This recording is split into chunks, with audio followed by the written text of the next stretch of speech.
चलिए, good morning सभी को, good morning, very very good morning सभी को, गुड मॉर्निंग सभी को, जय हिंद सभी को, जय हिंद। चलिए, गुड मॉर्निंग सभी को, गुड मॉर्निंग सभी को, गुड मॉर्निंग सभी को, जय हिंद। आवाज़ वगैरह आ रही है? एक बार सभी लोग कमेंट कर दीजिएगा। अगर आप सभी को आवाज़ मिल पा रही है तो एक बार सभी लोग कमेंट कर दीजिए, फिर हम लोग क्लास को स्टार्ट करते हैं। स्टार्ट करते हैं। सभी को गुड मॉर्निंग, सभी को गुड मॉर्निंग, सभी को गुड मॉर्निंग। चलिए, पहला क्वेश्चन देखो दिया गया है कि लॉर्ड डलहौजी की विलय नीति का प्रथम शिकार निम्नलिखित में से कौन था। यहाँ पर जो आंसर है इनमें से राइट क्या हो जाएगा? चलिए बताइए आपका आंसर क्या हो जाएगा कि लॉर्ड डलहौजी की विलय नीति का प्रथम शिकार निम्नलिखित में से कौन हुआ था।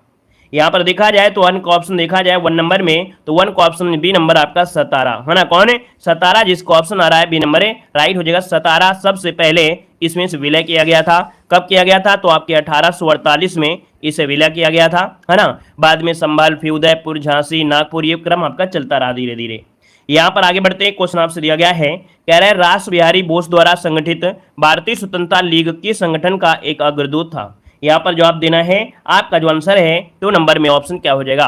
तो दोस्तों यहाँ पर याद रखिएगा, ऑप्शन क्या हो जाएगा? आप कहेंगे कि भारतीय राष्ट्रीय फौज, अर्थात रास बिहारी बोस द्वारा संगठित भारतीय स्वतंत्रता लीग के संगठन का, तो आप कहेंगे भारतीय राष्ट्रीय फौज का एक संगठन था, अर्थात तो ऑप्शन बनेगा यहाँ पर बी नंबर है, राइट हो जाएगा, बी नंबर है। यहाँ पर आगे बढ़ते हैं। क्वेश्चन आपसे दिया गया है, निम्न में से कौन सा उपवेद नहीं है? कौन सा उपवेद नहीं है? आप कहेंगे सर उपवेद में देखा जाए तो यहाँ पर आपका धनुर्वेद, शस्त्रास्त्र, आयुर्वेद, लेकिन जो आपका दिया है आपका डी नंबर है, आपका कौन सा? योग वेद। योग वेद आपका दोस्तों इसमें से नहीं आता है, याद रखिएगा, ठीक है ना। आयुर्वेद दवाओं के ज्ञान से संबंधित होता है। आगे बढ़ते हैं। क्वेश्चन दिया गया है, निम्न में से कौन सा सुमेलित नहीं है? कौन सा सुमेलित नहीं है? क्वेश्चन नंबर 4 का ऑप्शन देना है, और 4 का ऑप्शन जो आपका राइट हो जाएगा इनमें से क्या हो जाएगा? चलिए सभी लोग जवाब देंगे यहाँ पर 4 का ऑप्शन, और 4 का ऑप्शन देखो कह रहा है बाबरनामा बाबर ने लिखा है। क्यों भाई? बाबरनामा बाबर ने लिखा है। चलिए, शाहजहांनामा ये आपका मोहम्मद ताहिर दिया गया है। हुमायूंनामा हुमायूं दिया गया है। तो आप बताइएगा कि अगर आप लोग बी लगाएंगे तो कैसे काम चलेगा, है ना। यहाँ पर आपने पूरे ऑप्शन ही नहीं देखा है। जब पूरे ऑप्शन नहीं देखोगे तो जल्दीबाजी में गड़बड़ी तो हो ही जाएगा। ये पानी वाले बतासा तो है नहीं कि जल्दी से मुंह में डाल दो, नहीं तो घुल जाएंगे, है ना। इसमें दिमाग लगाना पड़ेगा। यहाँ पर ऑप्शन सी देखिए, हुमायूंनामा हुमायूं ने थोड़ा लिखा है, हुमायूंनामा लिखा है गुलबदन बेगम ने लिखा है। किसने लिखा है? गुलबदन बेगम ने लिखा है, गुलबदन बेगम ने लिखा है, ठीक है ना। तो यहाँ पर जो ऑप्शन है वो आपका क्या हो जाएगा? सी हो जाएगा। अब आपके दिमाग में बस एक ही चीज आया कि भैया हम ताहिर तो हम पढ़े नहीं, और जब ताहिर नहीं पढ़े तो वही लगा देते हैं, लेकिन अगर ऑप्शन में आप देख लेते हैं ना तो फिर आपको 1 नंबर मिल जाता है ना। याद रखिएगा, गुलबदन ने लिखा है आपका हुमायूंनामा, जो कि ऑप्शन आपका सी नंबर साफ साफ नजर आ रहा था। यहाँ पर आगे बढ़ते हैं। क्वेश्चन आपसे दिया गया है, कह रहे हैं महावीर और उनके अनुयायियों की शिक्षा को लगभग 1500 वर्ष पहले जिस रूप में लिखा गया था उसी रूप में विवर्तमान में किस स्थान पर आपके उपलब्ध हैं। दोस्तों यहाँ पर क्वेश्चन नंबर जो 5 है थोड़ा सोचिए और समझिए। याद रखिएगा, यहाँ पर कह रहा है महावीर और उनके अनुयायियों की शिक्षा को लगभग 15 वर्ष पहले जिस रूप में लिखा गया था उसी रूप में वर्तमान में जो स्थान है वो आपका गुजरात का वल्लभी है। कौन है? गुजरात का वल्लभी, इसका आंसर राइट हो जाएगा। याद रखिएगा, गुजरात का वल्लभी में जो दूसरी जैन संगीति का आयोजन किया गया था 512 ईस्वी में, ठीक है ना। तो यहाँ पर जो ऑप्शन बनेगा आपका डी नंबर है, राइट हो जाएगा, डी नंबर है। यहाँ पर आगे बढ़ते क्वेश्चन दिया गया है कि प्राचीन भारतीय इतिहास के सबसे महत्वपूर्ण शासकों में से एक चंद्रगुप्त द्वितीय की पुत्री का नाम आपसे पूछा गया है। अब आप ये बताइएगा कि चंद्रगुप्त द्वितीय की जो पुत्री थी उनका नाम क्या था। यहाँ पर आंसर देना है। आपका जो आंसर बनेगा यहाँ पर राइट क्या हो जाएगा? गुड मॉर्निंग सभी को, गुड मॉर्निंग सभी को, गुड मॉर्निंग। देखिए 6 नंबर की अगर बात करते हैं तो देखिए 6 नंबर में भी आपके जवाब आ रहे हैं, और जवाब इनमें से लगभग सबका सही है दोस्तों। प्रभावती गुप्त, है ना। यहाँ पर ऑप्शन क्या हो जाएगा? यहाँ पर हो जाएगा ऑप्शन डी नंबर, प्रभावती गुप्त, इसका आंसर है, राइट हो जाएगा। चंद्रगुप्त द्वितीय ने अपनी बेटी प्रभावती गुप्त का विवाह जो किया था वो किससे किया था? तो रुद्रसेन द्वितीय से किया था, याद रखिएगा। और अगर हम आपसे पूछे कि चंद्रगुप्त द्वितीय के समय कौन सा चीनी यात्री आया था, तो आप कहेंगे सर फायान जो था, फायान ये चंद्रगुप्त द्वितीय के समय आया था दोस्तों। एक पॉइंट और होता है स्वर्णयुग, है ना। मतलब गुप्त काल को प्राचीन भारत का स्वर्णयुग कहा जाता है। याद रखिएगा कि गुप्त काल को प्राचीन भारत का स्वर्णयुग भी कहा जाता है। ढेर सारे क्वेश्चन यहाँ पर बनते हैं। यहाँ पर आगे बढ़ते हैं। क्वेश्चन आपसे दिया गया है कि 14वीं शताब्दी के दौरान भारत में किसने सोने व चांदी के नियमित मुद्राओं के स्थान पर सस्ती धातुओं से निर्मित सांकेतिक मुद्रा का उपयोग किया। मतलब जो महंगी धातुएं थी, सोने चांदी, इनकी मुद्राओं को क्या कर दिया, इसके स्थान पर सस्ती मुद्रा, है ना, जो कि सांकेतिक मुद्रा थी, जैसे तांबे की मुद्रा हो गया।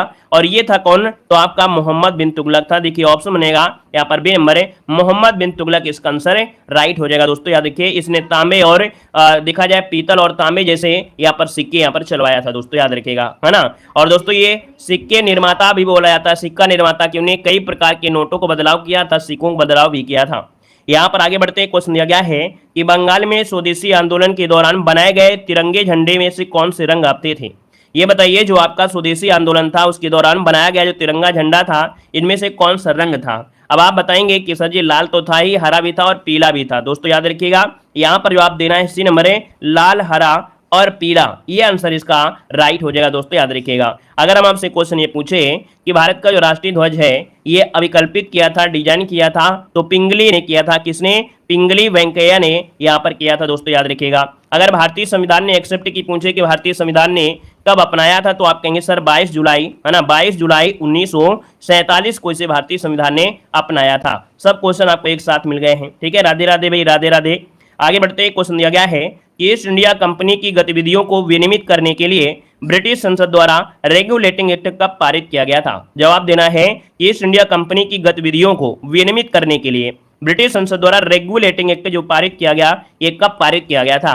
आप कहेंगे सर 1773, जो कि ऑप्शन दिया गया है यहाँ पर डी नंबर है, राइट हो जाएगा। दोस्तों याद रखिएगा, 1773 के तहत ही कलकत्ता में एक सुप्रीम कोर्ट की स्थापना भी यहाँ पर की गई थी। अगर पूछे सुप्रीम कोर्ट की स्थापना की गई थी तो ये बताइए कि पहले न्यायाधीश कौन थे। तो कलकत्ता न्यायालय के पहले मुख्य न्यायाधीश थे एलिजा एम्पे। कौन थे, एलिजा एम्पे थे। दोस्तों एलिजा एम्पे थे, अभी आपको याद रख लेना है। यहाँ पर आगे बढ़ते हैं, क्वेश्चन आपसे दिया गया है, कह रहा है निम्नलिखित में से किस स्वतंत्रता सेनानी ने नौजवान भारत सभा की स्थापना की थी।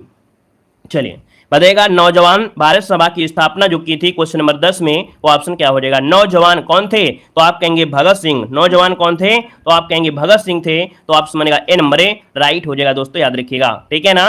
और यहाँ पर दोस्तों भगत सिंह ने एक नारा भी दिया था, किसी को याद है क्या। भगत सिंह ने एक नारा दिया था, उस नारे को आपको याद है क्या भाई, जवाब दीजिएगा। भगत सिंह ने कौन सा नारा दिया, तो आप कहेंगे सर इंकलाब जिंदाबाद का नारा भगत सिंह ने ही दिया था साथियों, ठीक है ना। आगे बढ़ते हैं, क्वेश्चन आपसे दिया गया है कि चंद्रमा पृथ्वी का एक चक्कर पूरा करने के साथ ही अपनी धुरी पर भी एक चक्कर पूरा करता है। मतलब दोस्तों देखा जाए यहाँ पर क्वेश्चन नंबर 11 में, तो 11 ऑप्शन बनेगा यहाँ पर ए नंबर। याद रखिएगा कि चंद्रमा पृथ्वी का एक चक्कर पूरा करने के साथ ही अपनी धुरी पर भी एक चक्कर पूरा करता है। क्योंकि भैया हमने बताया है कि जैसे कोई भी आपका ग्रह है, ये क्या करता है, अपने में घूम, किसी का परिक्रमा तो करता है, ये साथ में खुद घूमता रहता है। जैसे जलेबी नहीं होती हैं, ऐसे आपके बढ़ते रहते हैं और ऐसे बढ़ते रहते हैं। खुद घूम रहा है और दूसरे की परिक्रमा भी कर रहा है। बन गई कि नहीं जलेबी, बन गई। ऐसी जलेबी देखा है कि नहीं देखा है, देखा है। तो ये इसे बोलते हैं अमिर्ती। क्या बोलते हैं इसे, इसे बोलते हैं अमिर्ती बोलते हैं, ठीक है ना। जो अपने भी एक जगह घूमे और दूसरे के बाद दूसरे की भी परिक्रमा करे, इसे अमिर्ती कहते हैं, ठीक है ना। इसमें चाशनी डालिए और मजे से खा जाइए। यहाँ पर आगे बढ़ते हैं, क्वेश्चन आपसे दिया गया है कि भारत की मुख्य भूमि के देशांतर के बीच फैले हुए जो आपके हैं, यहाँ पर कह रहा है कि भारत की मुख्य भूमि के देशांतर के बीच फैले हुए 12 का ऑप्शन यहाँ पर हो जाएगा ये नंबर है। याद रखिएगा 68 अंश 7 मिनट पूर्व से 97 अंश 25 मिनट पूर्व ये होता है जो वह भारत का देशांतर है। मतलब 30 देशांतर में आपका भारत बसा हुआ है। हमने कहा था कि भैया आपका जो पृथ्वी है वो एक अंश में 4 मिनट घूमती है, तो हम 4 से गुणा कर देंगे और 60 से भाग देंगे। तो यहाँ पर आप कहेंगे कि 2 और 2 दूनी 4 अर्थात 2 घंटे का अंतर है। अर्थात अगर गुजरात से और अरुणाचल प्रदेश के समय के पूछे कितने घंटे अंतर है, तो आप कहेंगे 2 घंटे का अंतर यहाँ पर देखने को मिलेगा। यहाँ पर आगे बढ़ते हैं, क्वेश्चन दिया गया है निम्नलिखित में से किस राज्य से होकर कर्क रेखा नहीं गुजरती है। यहाँ पर ऑप्शन क्या, हमने कहा था कि अगर आपको ये क्वेश्चन नहीं आता है तो बस 2 ही चीज आपको देखने को मिलेगी, या तो उत्तर प्रदेश मिलेगा या तो आपको मिलेगा उड़ीसा। अब देखिए आपका जवाब यहाँ पर 13 नंबर में जो आ गया है ए नंबर है, यहाँ पर उड़ीसा आपका जवाब बिल्कुल सही जवाब है, यहाँ पर राइट हो जाएगा। याद रखिएगा जो कर्क रेखा है वो आपके 8 राज्यों से होकर जाती है, मित्र पर गमछा झार, अर्थात यहाँ पर हमने बताया था आपके गुजरात, राजस्थान, मध्य प्रदेश, छत्तीसगढ़, झारखंड, पश्चिम बंगाल, त्रिपुरा, मिजोरम, है ना। अब यहाँ पर उड़ीसा का तो नाम नहीं आया है, और जब उड़ीसा का नाम नहीं आया है तो ऑप्शन ए नंबर है राइट हो जाएगा। अगला क्वेश्चन दिया गया है कि भारत का वह सबसे ऊंचा जलप्रपात अर्थात जो झरना है ये कौन सा है जिसकी ऊंचाई 1493 फीट आपकी ऊंचा है। दोस्तों ये भारत का सबसे ऊंचा है और इसका नाम है कुंचिकल जलप्रपात, है ना। कुंचिकल जलप्रपात जो कि आपके कर्नाटक में है, जो कि ऑप्शन बनेगा यहाँ पर नंबर राइट हो जाएगा दोस्तों, याद रखिएगा, ठीक है ना। यहाँ पर आगे बढ़ते हैं, क्वेश्चन आपसे दिया गया है, कह रहे प्रशांत के रिंग को वलय भी कहा जाता है। क्या कह रहा है, कह रहे प्रशांत के रिंग को वलय भी कहा जाता है। अब आप कहेंगे सर ये क्या चीज होती है, क्यों भाई ये क्या चीज होती है, प्रशांत के रिंग को वलय भी कहा जाता है, इसे क्या है, ये पर आपका बनेगा क्या, तो आप कहेंगे सर प्रशांत के रिंग को वलय भी कहते हैं, 15 को ऑप्शन सी लगा दीजिएगा, आग का वलय कहते हैं। क्या, आग का वलय कहते हैं दोस्तों, याद रखिएगा, क्योंकि भैया प्रशांत महासागर में, है ना, क्या है, रिंग ऑफ फायर एक जगह है, अर्थात कह सकते हैं कि वहां पर ज्वालामुखी और भूकंप बहुत आते हैं चारों ओर तरीके से, तो इसलिए एक रिंग जैसा ही आपकी आकृत हो जाती है, इसलिए इसे रिंग ऑफ फायर के नाम से भी जानते हैं। तो आप समझेगा यहाँ पर सी नंबर राइट हो जाएगा दोस्तों, याद रखिएगा, ओला मत लगाइएगा, यहाँ पर ओला और टैक्सी काम नहीं चलेगा, ठीक है। यहाँ पर आगे बढ़ते हैं, क्वेश्चन आपसे दिया गया है कि नई औद्योगिक नीति 1991 के समय वित्त मंत्री निम्नलिखित में से कौन थे। कितने लोगों ने मेहनत किया है, हमने कहा था कि आप खाना खाइए चाहे ना खाइए, लेकिन 1991 की जो नीति है उसको जरूर पढ़िएगा। हर बार उठाकर देखिएगा, आप लोगों को विश्वास ना हो तो अपना प्रीवियस ईयर उठाकर देखिए, वहां पर आपको 1991 से हर शिफ्ट में 2 क्वेश्चन, 1 क्वेश्चन 2 क्वेश्चन आपको पूछे गए हैं, हर शिफ्ट में पूछे गए हैं। और अगर आप चाहते हैं कि नहीं अच्छे नंबर मिले तो आप लोग इसको जरूर पढ़ लीजिएगा, ताकि एक भी क्वेश्चन छूट ना पाए। अभी आप क्वेश्चन को सस्ते में ले रहे हैं, लेकिन जब एग्जाम आता है ना, तब जब आपका 1 नंबर से रह जाता है, तब आपको फिर यही क्वेश्चन आपकी वैल्यू बढ़ा देता है, लगता है कि हाँ अगर पहले से पढ़े होते तो भैया कुछ और हो सकता था। तो इसलिए इस नीति को जरूर पढ़िएगा, ठीक है ना। यहाँ से 1-2 क्वेश्चन हर एक शिफ्ट में पूछे जा रहे हैं। यहाँ पर आगे बढ़ते हैं, क्वेश्चन दिया गया है, निम्नलिखित में से कौन एक अप्रत्यक्ष कर है। यहाँ पर जवाब देना है अप्रत्यक्ष कर कह रहा है, और अप्रत्यक्ष कर की अगर बात कर लेते हैं तो भैया यहाँ पर देखिए ऑप्शन सी हो जाएगा, जो आपका है सीमा शुल्क है ना, सीमा शुल्क जो आपका है ये क्या है, एक अप्रत्यक्ष कर है, ऑप्शन बनेगा सी नंबर है। आगे बढ़ते हैं, क्वेश्चन दिया गया है कि प्रधानमंत्री द्वारा कब बेटी बचाओ बेटी पढ़ाओ घोषित किया गया था। यहाँ पर जवाब देना है कि प्रधानमंत्री द्वारा कब बेटी पढ़ाओ बेटी बचाओ यहाँ पर शुरुआत की गई थी, आंसर राइट क्या हो जाएगा, इसका जवाब देना है। अब आप कहेंगे सर यहाँ पर देखा जाए तो आपका आंसर यहाँ पर ये नंबर हो जाएगा, याद रखिएगा 22 जनवरी 2015। क्या कहेंगे, 22 जनवरी 2015 को शुरुआत की गई थी, है ना, हरियाणा के पानीपत से। कहां से, हरियाणा के पानीपत से, भी याद रखना है कि कहां से शुरुआत हुई थी, तो हरियाणा के पानीपत से इसकी शुरुआत हुई थी साथियों, याद रखिएगा, ठीक है ना। यहां पर आगे बढ़ते, क्वेश्चन आपसे दिया गया है कि महालनोबिस मॉडल पर आधारित पंचवर्षीय योजना का नाम बताना है।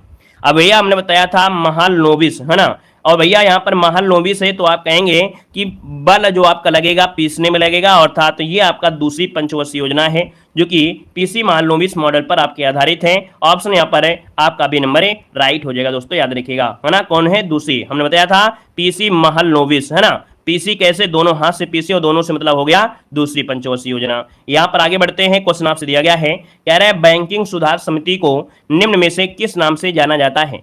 बैंकिंग सुधार समिति को निम्नलिखित में से किस नाम से जानते हैं, लाजवाब क्वेश्चन दिया गया है।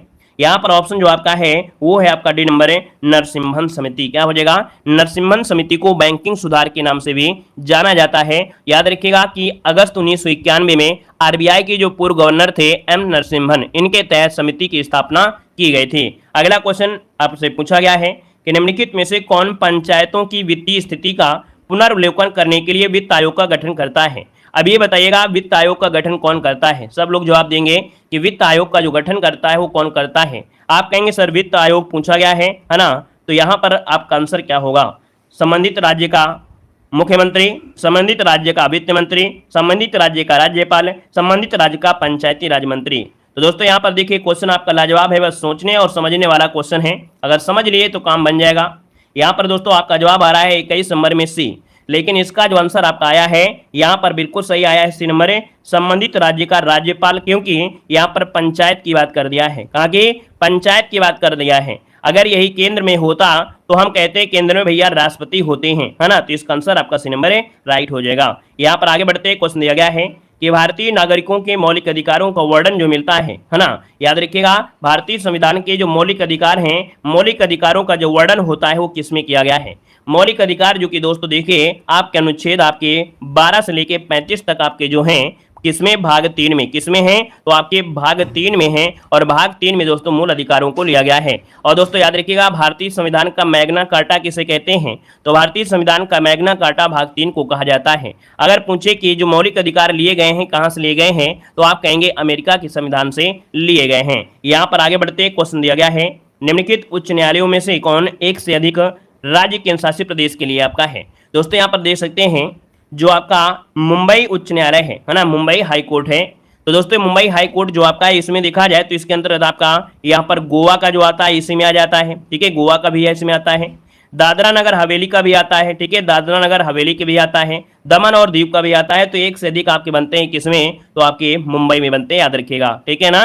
यहाँ पर आगे बढ़ते हैं, क्वेश्चन दिया गया है कि भारत के संविधान के अंतर्गत विषय तथा संबंधित सूची के बारे में निम्न युग्मों में से कौन सुमेलित नहीं है? कौन सुमेलित नहीं है? क्वेश्चन नंबर 24 ऑप्शन देना है, जवाब क्या हो जाएगा? आप कहेंगे 1 जो आता है समवर्ती सूची में, ये तो पहला पॉइंट आपका बिल्कुल सही है।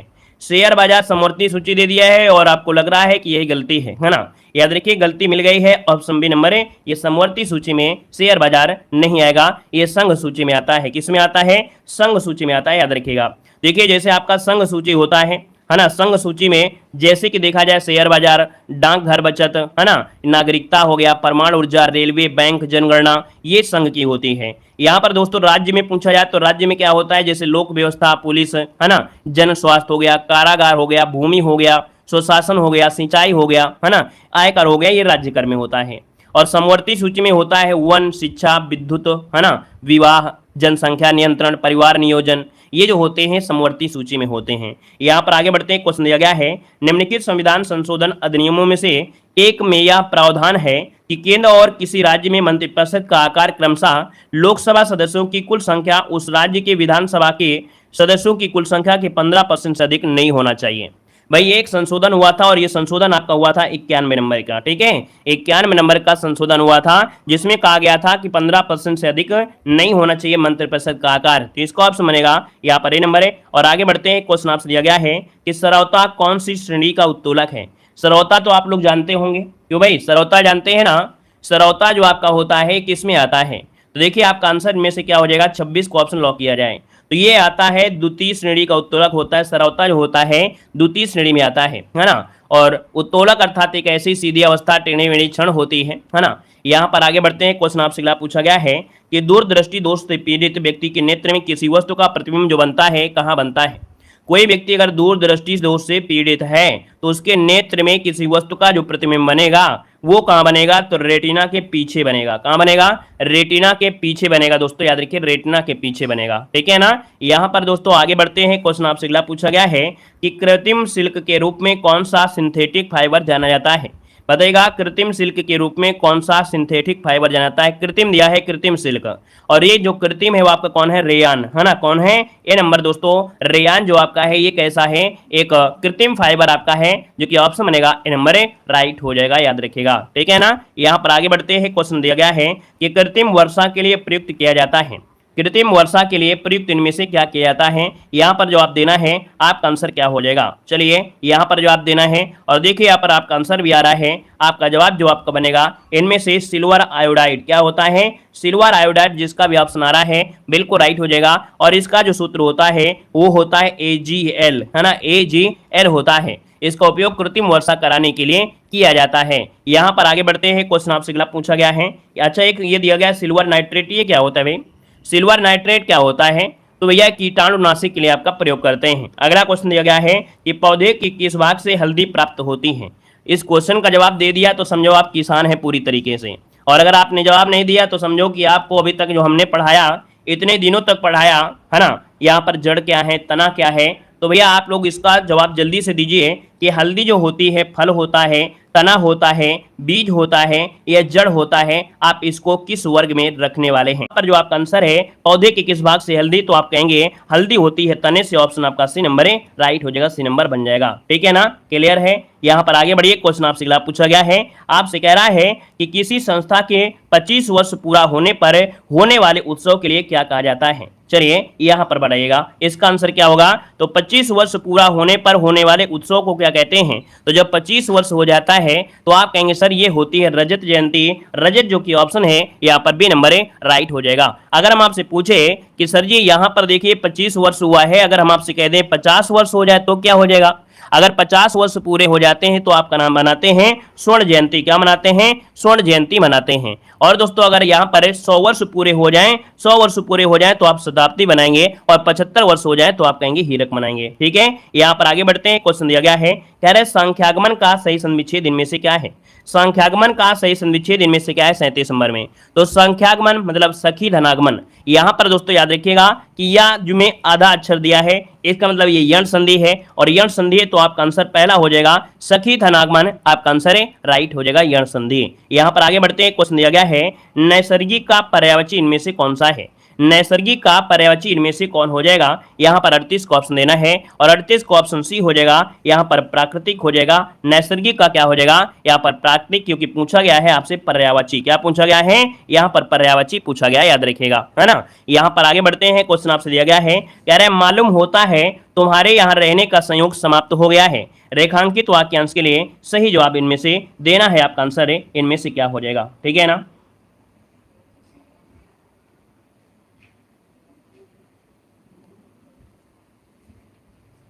जो क्लास चला करे ना उसी क्लास में ही केवल बातें करें, है ना। मतलब आज क्लास चल रही है मॉडल पेपर की और बात कर रहे हैं पॉलिटी की, है ना। टेलीग्राम में हमने बोला है कोई भी समस्या हो तो टेलीग्राम पे आइए। टेलीग्राम पे आपको हम कोई अगर दिक्कत हो जाती है तो टेलीग्राम पे आइए, हम आपके जवाब देंगे। क्वेश्चन में कमेंट करने के लिए बोला, कमेंट भी नहीं किया, है ना। और इसके बाद भी क्लास को डिस्टर्ब कर रहे हैं, बार बार एक चीज को लेकर यहाँ पर कमेंट कर रहे हैं। बोल दिया है कॉपी पेस्ट करना यहाँ पर नहीं है, एक बार में हमें कमेंट पता चल जाता है, ठीक है ना। लेकिन बार बार वही चीज कमेंट कर रहे हैं, कॉपी पेस्ट बार बार वही कर रहे हैं, ठीक है ना। तो आप घूमिए कुछ दिन तक, ठीक है। चलिए दोस्तों, यहाँ पर दिया है मालूम होता है तुम्हारे यहाँ रहने का संयोग समाप्त हो गया है। रेखांकित वाक्यांश के लिए सही मुहावरा का है, तो आपका आंसर इनमें से क्या हो गया। तो चलिए यहाँ पर 39 नंबर है, और 39 को ऑप्शन सी हो जाएगा अन्न जल उठ जाना। क्या, अन्न जल उठ जाना। यहाँ पर जो आंसर है यहाँ पर आपका राइट क्या हो जाएगा, यहाँ पर सी नंबर राइट हो जाएगा, ठीक है ना। यहाँ पर आगे बढ़िए, क्वेश्चन आपसे अगला पूछा गया है, कह रहा है विलोम मार्थक दृष्टि से एक युग्म आपका अशुद्ध है, आपका इनमें से कौन सा है। चलिए बताइएगा कि विलोमार्थक दृष्टि से एक युग्म आपका अशुद्ध है, यहाँ पर 40 नंबर में। तो आप कहेंगे सर यहाँ पर सचल और चल दिया गया है। क्या, सचल और चल दिया गया है, ठीक है ना। यहाँ पर निरपेक्ष का सापेक्ष दिया गया है, मौलिक का अमौलिक दिया गया है, बंधन का मोक्ष दिया गया है। आप बताइए आपका आंसर क्या हो जाएगा। तो आप कहेंगे सर अचल का चल होता है। क्या, अचल का चल होता है, सचल तो होता नहीं है। जब नहीं होता है तो ऑप्शन आपका गड़बड़ है, आपका पहला वाला, ठीक है, पहला ही ऑप्शन है यहाँ पर गड़बड़ हो जाएगा। चलिए आगे बढ़ते हैं, क्वेश्चन आपसे दिया गया है कि अगस्त 2023 में भारतीय जीवन बीमा निगम LIC के नए MD के रूप में किस व्यक्ति को नियुक्ति मिली है। यहाँ पर देखिए ऑप्शन में से जो बनेगा राइट इनमें से क्या हो जाएगा। चलिए यहाँ पर जवाब देना है, क्वेश्चन नंबर 51 ऑप्शन यहाँ पर देना है, जवाब देना है, इसका आंसर क्या हो जाएगा। चलिए यहाँ पर देखिए आपसे कह रहा है कि अगस्त 2023 में भारतीय जीवन बीमा निगम अर्थात LIC के नए MD के रूप में नियुक्ति मिली है। किसे मिली है, तो यहाँ पर ऑप्शन आ रहा है, देखिए काफी लोग दे रहे हैं, ये आपके R दोरईस्वामी हैं। कौन है, R दोरईस्वामी, जिसको ऑप्शन आया है बी नंबर बिल्कुल सही जवाब हो जाएगा। और ऐसे क्वेश्चन हमने बहुत बार पढ़ाया है। आगे बढ़िए, क्वेश्चन आपसे दिया गया है कि अक्टूबर नवंबर 2023 में भारत में आयोजित होने वाले क्रिकेट विश्व कप भारतीय क्रिकेट टीम का समर्थन करने के लिए जीतेंगे हम नामक अभियान किस संस्था या ग्रुप द्वारा प्रारंभ किया गया है। चलिए साथियों, यहाँ पर जवाब देना है, आपका जो आंसर है इनमें से राइट क्या हो जाएगा। ये जो ऐलान किया है वो आपके किया है किसने, तो आपके अडानी ग्रुप ने किया है। किसने किया है, तो अडानी ग्रुप ने किया है। इसका जो ऑप्शन है यहाँ पर सी नंबर है, इसका राइट हो जाएगा। यहाँ पर आगे बढ़ते हैं, क्वेश्चन आपसे अगला पूछा गया है और आपसे कह रहा है कि निम्न में से कौन पुस्तक द योगा सूत्र फॉर चिल्ड्रन के लेखक हैं। चलिए बताइएगा कि कौन पुस्तक द योगा सूत्र फॉर चिल्ड्रन के लेखक या लेखिका हैं। यहाँ पर आंसर क्या हो जाएगा, तो ऑप्शन देखिए 53 नंबर में ऑप्शन बनेगा ए नंबर, इनका नाम है रूपा पाई। क्या नाम है, रूपा पाई, इनका आंसर है राइट हो जाएगा। मतलब इनका उद्देश्य है कि बच्चों के रोजमर्रा के जीवन में योग दोन, मतलब जो योग है उसको अभ्यास यहाँ पर जोड़ा जाए, योग कराया जाए। यहाँ पर आगे बढ़ते हैं, क्वेश्चन आपसे दिया गया है कि किस तिथि को अंतर्राष्ट्रीय उष्णकटिबंधीय दिवस के रूप में मनाया जाता है? किस तिथि को अंतर्राष्ट्रीय उष्णकटिबंधीय दिवस के रूप में मनाया जाता है? 54 को ऑप्शन देना है। यहाँ पर दोस्तों आपका आंसर क्या हो जाएगा? तो चलिए जवाब दीजिएगा। उष्णकटिबंधीय दिवस जो मनाते हैं तो ये मनाते हैं कब? 54 का ऑप्शन राइट हो जाएगा। यहाँ पर दोस्तों बी नंबर है, 29 जून को मनाया जाता है। यहाँ पर आगे बढ़ते हैं। क्वेश्चन आपसे अगला पूछा गया है, कह रहा है आपसे क्वेश्चन है कि भारत के प्रधानमंत्री श्री नरेंद्र मोदी ने 7 जुलाई 2023 को उत्तर प्रदेश के किस जनपद में 12,100 करोड़ रुपए की विभिन्न परियोजनाओं का उद्घाटन किया है? यहाँ पर दोस्तों आपका जो 55 नंबर है वो ऑप्शन डी हो जाएगा दोस्तों, आपके वाराणसी में। कहां पर है? वाराणसी इसका जो आंसर है यहाँ पर है राइट हो जाएगा। और आगे बढ़ते हैं। क्वेश्चन आपसे अगला पूछा गया है, कह रहा आपसे कि 17 जुलाई 2023 को किस देश की नौसेना बलों के साथ भारतीय नौसेना के दो प्रमुख जहाज INS सह्याद्री और INS कोलकाता ने द्विपक्षीय समुद्री अभ्यास जिसका नाम है समुद्री साझेदारी अभ्यास में प्रतिभाग लिया है? यहाँ पर दोस्तों याद रखिएगा, इसमें से इंडोनेशिया ने भाग लिया है। ठीक है, इंडोनेशिया ने भाग लिया है। ऑप्शन आपका बनेगा ए नंबर है। आगे बढ़ते हैं। क्वेश्चन आपसे दिया गया है कि 16 जुलाई 2023 को टेनिस टूर्नामेंट विंबलडन चैंपियंस का पुरुष एकल का खिताब किस खिलाड़ी ने फाइनल में नोवाक जोकोविच को पराजित करके जीता है? देखिए 57 नंबर में, और 57 का ऑप्शन बी हो जाएगा। याद रखिए कार्लोस अल्कराज स्पेन के हैं। ठीक है, याद रखिएगा कार्लोस अल्कराज इन्होंने फाइनल में नोवाक जोकोविच को हराकर यहाँ पर ये खिताब अपने नाम किया है। Option B number A right हो जाएगा। यहाँ पर आगे बढ़ते हैं। क्वेश्चन आपसे दिया गया है, कह रहा आपसे कि अगस्त 2023 में निम्नलिखित में से किस देश ने टेक्रोमा का उन्मूलन कर वैश्विक स्वास्थ्य में महत्वपूर्ण उपलब्धि अर्जित किया है? टेक्रोमा जो कि आंख से संबंधित बीमारी है और इस रोग को दोस्तों उन्मूलन कर दिया है, अर्थात ये समाप्त कर दिया है आपकी इराक ने। तो इराक जो कि ऑप्शन है यहाँ पर सी नंबर 58 का ऑप्शन जो बनेगा सी हो जाएगा। यहाँ पर आगे बढ़ते हैं। क्वेश्चन आपसे दिया गया है, US चैम्बर्स ऑफ कॉमर्स द्वारा जारी वैश्विक बौद्धिक संपदा सूचकांक में USA ने प्रथम स्थान प्राप्त किया है। भारत की इस सूचकांक में कितनी रैंक है? दोस्तों भारत में इसकी जो रैंक है वो आपकी कितनी है? 42वीं रैंक है। ठीक है, भारत में जो रैंक है आपकी 42वीं रैंक है। यहाँ पर आंसर जो आपका है 59 में, वो ऑप्शन बी नंबर राइट हो जाएगा। यहाँ पर आगे बढ़ते हैं। क्वेश्चन आपसे अगला पूछा गया है, आपसे कह रहा है कि विकास सिन्हा जिनका हाल ही में 11 अगस्त 2023 को 78 वर्ष की आयु में निधन हो गया है, ये किस क्षेत्र से संबंधित थे? दोस्तों ये आपके थे परमाणु भौतिक वैज्ञानिक, है ना। यहाँ पर जो आंसर है यहाँ पर आपका डी नंबर राइट हो जाएगा। और इनका कोलकाता में दोस्तों यहाँ पर अस्पताल में क्या हो गया है? निधन हो गया है। पद्म पुरस्कार से भी इनको सम्मानित किया जा चुका है। अगला क्वेश्चन आपका दिया गया है, निम्नलिखित में से कौन सी बेलारूसा की राजधानी है? कौन सी बेलारूसा की राजधानी है? यहाँ पर जवाब देना है। आंसर क्या बनेगा? कितने लोग हैं जो इसका जवाब यहाँ पर देखना पड़ेगा। चलिए यहाँ पर जवाब देना है, आपका आंसर क्या हो जाएगा? चलिए यहाँ पर जवाब देना है बेलारूसा, कई बार आपने पढ़ा भी होगा। तो दोस्तों यहाँ पर देखिए कह रहा है बेलारूसा की राजधानी, सभी को ऑप्शन को लॉक करना है। यहाँ पर जवाब जो हो जाएगा वो ऑप्शन हो जाएगा मिन्स्क। क्या है? मिन्स्क। कौन सा? यहाँ पर जो ऑप्शन दिया गया है ए नंबर मिन्स्क दोस्तों आपका आंसर है राइट हो जाएगा। बेलारूसा कहाँ पड़ता है? तो पूर्वी यूरोप का दोस्तों एक ऐसा स्थल है जो कि स्थल अवरुद्ध देश आता है ना। देखा जाए तो इसकी जो सीमा है यूक्रेन से भी मिलती है, रूस से मिलती है, पोलैंड से मिलती है, लताविया से मिलती है, लिथुआनिया से भी मिलती है। ठीक है, यहाँ पर आगे बढ़ते हैं। क्वेश्चन आपसे अगला पूछा गया है, कह रहा है निम्नलिखित में से कौन सा दिन कंप्यूटर साक्षरता दिवस के रूप में मनाया जाता है? चलिए दोस्तों यहाँ पर जवाब देना है कंप्यूटर साक्षरता दिवस के रूप में मनाया जाता है। यहाँ पर 62 नंबर का जो ऑप्शन है यहाँ पर बी हो जाएगा। याद रखिएगा 2 दिसंबर को। कब मनाते हैं? हर साल 2 दिसंबर को कंप्यूटर दिवस मनाया जाता है। तो ऑप्शन जो आपका बनेगा यहाँ पर आपका बी नंबर राइट हो जाएगा। दोस्तों यहाँ पर आगे बढ़ते हैं। क्वेश्चन दिया गया है कि उत्तर प्रदेश के प्रसिद्ध खिलाड़ी सैयद मोदी का संबंध किस खेल से है? चलिए बताइएगा कि जो सैयद मोदी हैं इनका जो संबंध है वो आपका किस खेल से है? यहाँ पर राइट क्या हो जाएगा? तो चलिए यहाँ पर जवाब दीजिए। यहाँ पर 63 नंबर में, और 63 का ऑप्शन हो जाएगा डी नंबर बैडमिंटन से हैं। किसे हैं? ये उत्तर प्रदेश के खिलाड़ी हैं सैयद मोदी, इनका संबंध बैडमिंटन से है दोस्तों। और ये कहाँ से हैं? तो गोरखपुर जिले से हैं। कहाँ से हैं? गोरखपुर जिले के हैं। यहाँ पर आगे बढ़ते हैं। क्वेश्चन दिया गया है कि अंतर्राष्ट्रीय श्रम संगठन अर्थात ILO का मुख्यालय कहाँ पर है? अंतर्राष्ट्रीय श्रम संगठन दोस्तों यहाँ पर देखिए आपका जो आंसर है यहाँ पर आपका जवाब हो जाएगा स्विट्जरलैंड, जो कि आपकी जिनेवा में है ना। ऑप्शन बनेगा आपका ए नंबर है। और इसकी स्थापना 1919 में वर्साई की संधि के द्वारा यहाँ पर की गई थी। यहाँ पर आगे बढ़ते हैं। क्वेश्चन दिया गया है कि त्रिवेणी महोत्सव कहाँ मनाया जाता है? त्रिवेणी महोत्सव कहां पर मनाया जाता है? चलिए यहां पर जवाब देना है। यूपी जीके के भी हमने यहां पर क्वेश्चन पढ़ाया था। यहां पर देख सकते हैं कि ये त्रिवेणी जो आपका महोत्सव है वो आपके इलाहाबाद में अर्थात उत्तर प्रदेश में मनाया जाता है। ऑप्शन बनेगा आपका सी नंबर राइट हो जाएगा दोस्तों, है ना। यहां पर आगे बढ़ते हैं। क्वेश्चन दिया गया है कि मलेशिया का मुद्रा का नाम बताना है। मलेशिया की मुद्रा का नाम क्या है? आप कहेंगे सर मलेशिया की मुद्रा का नाम मलेशियाई रिंगित है। यहाँ पर जो ऑप्शन है आपका राइट हो जाएगा डी नंबर मलेशियाई रिंगित, जो ऑप्शन है डी नंबर राइट हो जाएगा। और इस मुद्रा को 100 सेन में यहाँ पर विभाजित किया गया है। यहाँ पर दोस्तों आगे बढ़ते हैं। क्वेश्चन दिया गया है, कह रहा है ग्लिम्पसेज ऑफ वर्ल्ड हिस्ट्री नामक किताब के लेखक कौन है? ग्लिम्पसेज ऑफ वर्ल्ड हिस्ट्री नामक किताब के लेखक इनमें से पूछा गया है। आप कहेंगे सर इसका जो आंसर है यहाँ पर सी हो जाएगा जवाहरलाल नेहरू। क्या हो जाएगा? जवाहरलाल नेहरू ऑप्शन बनेगा सी नंबर है। यहाँ पर देखा जाए तो उनकी पुत्री इंदिरा गांधी को लिखे गए पत्रों का ये संग्रह है ना। इन्होंने जो अपनी पुत्री को पत्र लिखा था उन्हीं के बारे में ये आपका संग्रह दिया गया है। यहाँ पर आगे बढ़ते हैं। क्वेश्चन दिया गया है कि उत्तर क्या दिया है? भारत उत्तर पश्चिम में के साथ अपनी भूमि सीमा साझा करता है। किसके साथ?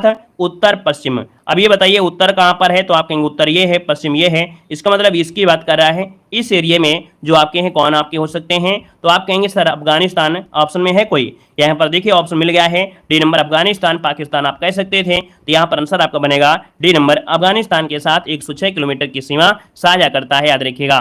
और यहाँ पर आगे बढ़ते क्वेश्चन दिया गया है एरविकुलम राष्ट्रीय उद्यान कहाँ पर स्थित है? एरविकुलम राष्ट्रीय उद्यान जो है ये आपके है कहाँ पर? तो ये भैया आपका पड़ता है कहाँ पर? केरल में पड़ता है, जो कि एर्नाकुलम आपने शब्द सुना भी होगा इसके पहले, इडुक्की जिले में पड़ता है।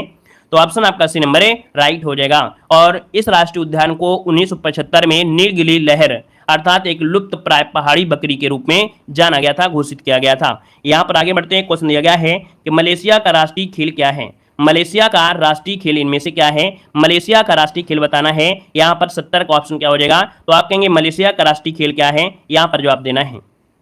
चलिए यहां पर देखिए मलेशिया का जो आंसर बनेगा यहां पर सेपक टकराव। सेपक टकराव ये जो ऑप्शन है आपका ये नंबर राइट हो जाएगा, या सेपक कटरा भी इसे कहा जाता है। इस खेल को किक वॉलीबॉल के नाम से भी जानते हैं। क्या? इसे किक वॉलीबॉल के नाम से भी जानते हैं। क्या? किक वॉलीबॉल के नाम से जाना जाता है दोस्तों, याद रखिएगा, है ना। और इस मैदान को कोर्ट भी कहा जाता है। इसकी शुरुआत जो आपकी हुई थी वो 1960 में आपके मलेशिया के कुलालमपुर से आपकी होने वाली है। धन्यवाद सभी को, जय हिंद।